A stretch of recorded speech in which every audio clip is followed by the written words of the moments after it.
Pemirsa, angka kematian pasien COVID-19 yang melakukan isolasi mandiri terbilang tinggi. Penyebab utamanya adalah kondisi pasien yang bergejala berat serta kurangnya pengawasan tenaga kesehatan dan lingkungan sekitar. Lalu bagaimana mencegah resiko kematian saat pasien COVID-19 menjalani isolasi mandiri? Laporan khas akhir pekan kami, Flo Ganza akan mengulasnya lebih lengkap bersama Bayu Pradana.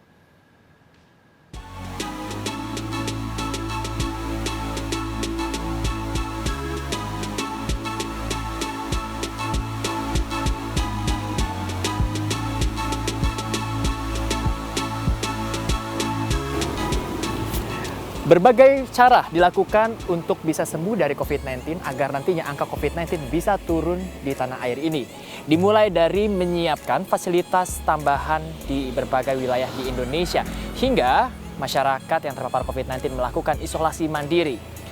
Namun, ada sejumlah masyarakat yang ternyata meninggal dunia di saat masa isolasi mandirinya. Lalu sebenarnya seperti apa cara dan juga ketentuan isolasi mandiri yang benar agar isolasi mandiri bisa menyembuhkan masyarakat, bukan justru merenggang nyawa?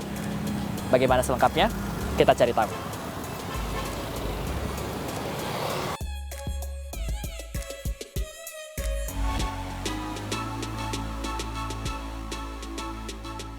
Juru bicara Satgas Penanganan COVID-19, Profesor Wiku menjelaskan bahwa saat ini ada 21.000 lebih fasilitas kesehatan tambahan secara nasional. Sementara kasus COVID-19 di Jakarta sendiri ini menurun hingga 9.120. Nah, salah satu fasilitas yang ada di Jakarta adalah Wisma Atlet yang ada di belakang saya nih pemirsa. Di mana di Tower 4, 5, 6, dan 7 ini saat ini sudah terisi hingga 3.929 pasien. Kita doakan agar mereka cepat sembuh ya.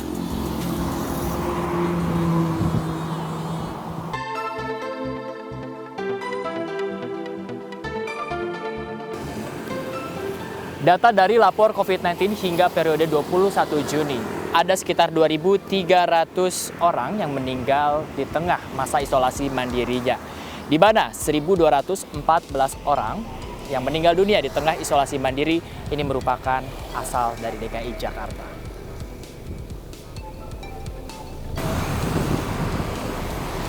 Untuk melakukan isolasi mandiri, pastikan syarat-syarat ini terpenuhi. Yang pertama, pastikan memiliki kontak dokter untuk melakukan konsultasi.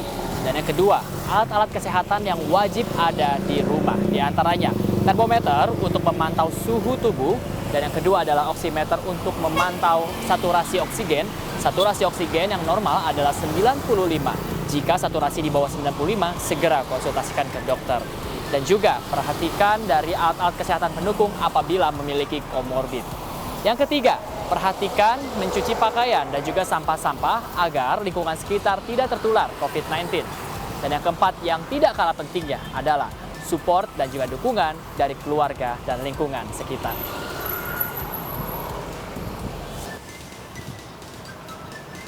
Kementerian Kesehatan atau Kemenkes menyatakan bahwa tidak wajib lagi melakukan tes PCR bagi pasien COVID-19 kategori ringan hingga sedang.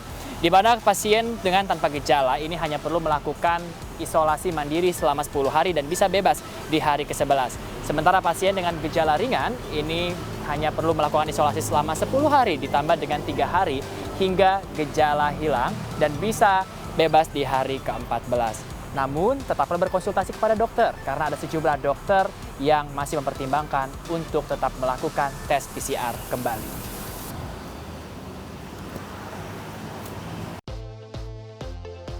Pada waktu pasien isolasi mandiri di rumah, itu seringkali sudah terjadi hipoksia, saturasi oksigen yang kemudian mengganggu ke organ-organ tubuh karena saturasi oksigen rendah, yang harusnya segera ditangani, namun pasien kadang-kadang tanpa gejala sama sekali, tidak mengeluh sesak. Ini yang disebut sebagai happy hipoksia. Hipoksia namun orangnya tampak happy-happy saja. Pada waktu mulai sesak sudah terlambat, sudah terjadi damage, kerusakan di organ tubuh. Orang terkena COVID-19 tidak sadar bahwa dirinya mempunyai komorbid, apakah itu penyakit jantung koroner, apakah itu gangguan ginjal, apakah itu diabetes, apakah itu hipertensi tidak terkontrol, tolong diingat pasien-pasien hipertensi cukup banyak yang tidak merasa sakit. Nah, kondisi seperti itu tentu akan bisa memperburukkan pasien menjadi buruk sekali dan tidak tertolong dan meninggal.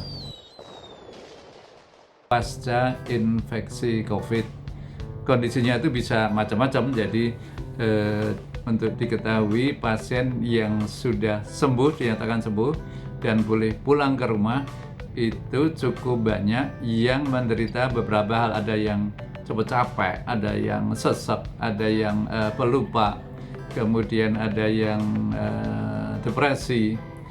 Nah, belum lagi kalau pasiennya dirawat di ICU.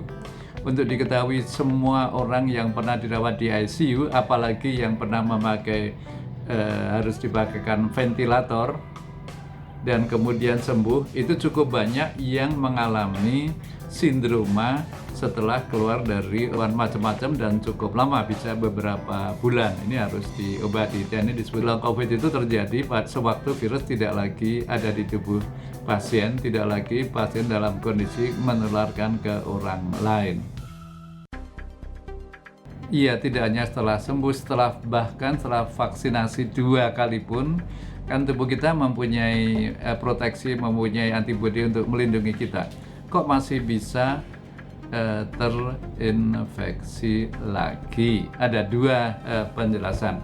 Yang pertama adalah kalau habis vaksinasi 2 kali pun, dari awal kita sebetulnya sudah disuguhi data bahwa tidak ada satu vaksin pun di dunia ini yang efektif bisa melindungi. Setelah divaksinasi 2 kali, kalau terkena varian baru ini, terinfeksi, sebagian besar, tolong dicatat, sebagian besar, tidak semuanya, sebagian besar kalau terinfeksi tidak sakit berat, terinfeksi namun ringan, terinfeksi namun OTG, namun 1-2 sebagian memang ada yang gawat, ada juga yang meninggal. Kurangnya informasi mengenai tata cara isolasi mandiri yang baik dan benar di tengah masyarakat, seperti kegiatan apa saja yang bisa dilakukan selama isolasi mandiri, lalu alat medis apa yang harus ada di rumah selama isolasi mandiri, dan obat-obatan apa yang harus dikonsumsi selama isolasi mandiri. Terlebih lagi, KASI yang dilakukan oleh pemerintah itu sangat perlu.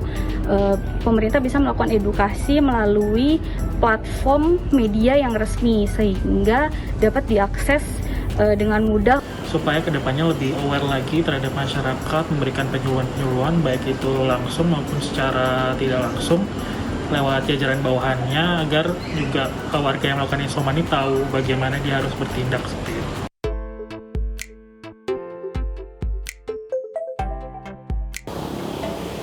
Menambah fasilitas kesehatan dan juga isolasi mandiri hanyalah sejumlah cara untuk menyembuhkan pasien dari COVID-19. Namun, cara yang lebih bijak adalah dengan memastikan dan menjaga diri dan juga keluarga serta lingkungan sekitar agar tidak terpapar dari virus COVID-19. Salah satu di antaranya adalah dengan cara menaati protokol kesehatan serta vaksinasi. Demikian Vloganza kali ini. Bersama juru kamera Sutrisno dan juga Alfian Prayudi, saya Bayu Pradana. Jaga kesehatan Anda.